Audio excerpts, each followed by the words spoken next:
Hello বন্ধুরা, দেবরয় কিচেনের দিক থেকে সবাইরে অনেক অনেক অনেক স্বাগতম জানাই।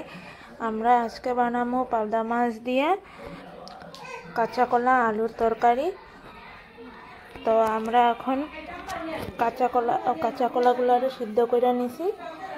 কাঁচা কলা আলুগুলারে হালকা একটু সিদ্ধ করে নিছি 2-3 মিনিটের জন্য। আর পাবদা মাছটারে কড়াই বসাই দিছি, তেল গরম হইতে দিয়ে রাখছি। তেলটা গরম হোক, তারপরে আমরা মাছ দিয়ে দেবো এখানে। তো যারা যারা আমাদের ভিডিওটা দেখতে আসো তারা আশা করি কোনো স্কিপ না করে সম্পূর্ণ ভিডিও দেখবা। এরকমভাবে হয়তো অনেকে অনেক রকমের ভাবে বানায় খাইছে পাবদা মাছ, কিন্তু আজকে পাবদা মাছ দিয়ে কাঁচা কলা আলু দিয়ে বানায় খাইয়া দেখবা কিরকম লাগে। আমাদের কমেন্টে জানাইবা যে কিরকম আমাদের ভিডিওটা হয়েছে, আর ঘরেও বানায় খাইয়া দেখবা কিরকম লাগে। এইভাবে লাল লাল হওয়ার পর আমরা মাছটা নামায় দিই।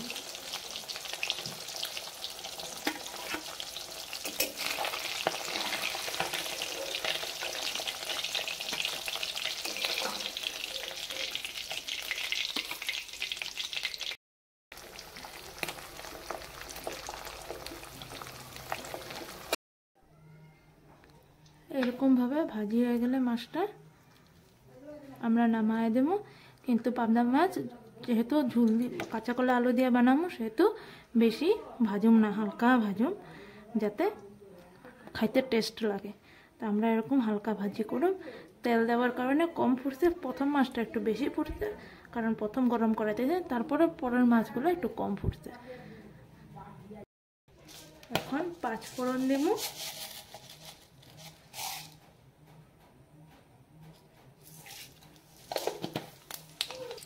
ফোড়নের থেকে সুন্দর গন্ধ বাইরেবার পরে দিয়ে আমি কাঁচা কলা আলু দিয়ে দেবো।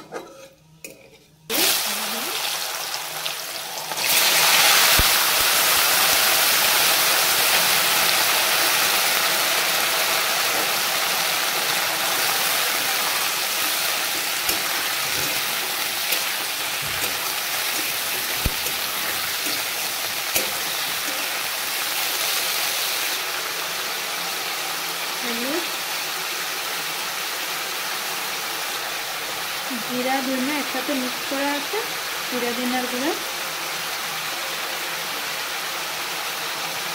ঝাল মরিচের গুঁড়া,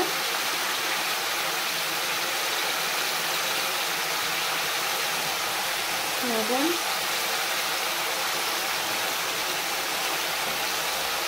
মশলাগুলোরে আলু কাঁচা কলার সাথে মিক্স হয়ে দিই।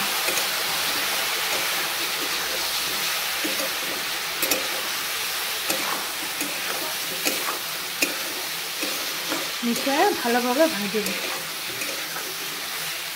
এইভাবে ভাজার পরে সেম এরকমভাবে ভাজা হয়ে গেলে জল দিয়ে দেব।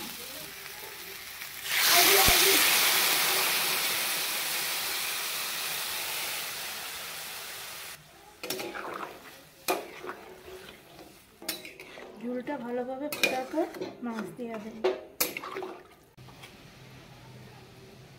ভাজা রাখা মাছগুলো দিয়ে দেব।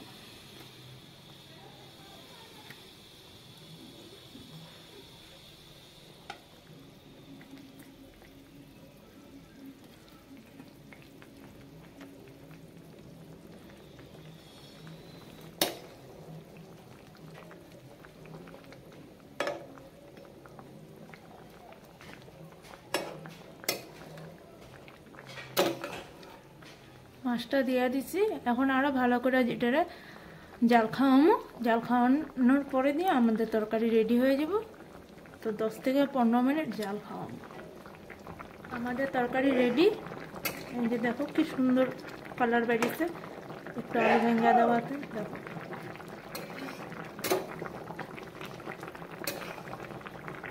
তো আমাদের মতো রেসিপি বানায় খায় দেখবা কিরকম লাগে। আর আমাদের ভিডিওটা যদি ভালো লাগে, আমাদের এই রেসিপিটা যদি তোমাদের কাছে ভালো লাগে, তো লাইক কমেন্ট একটা করে দিবে।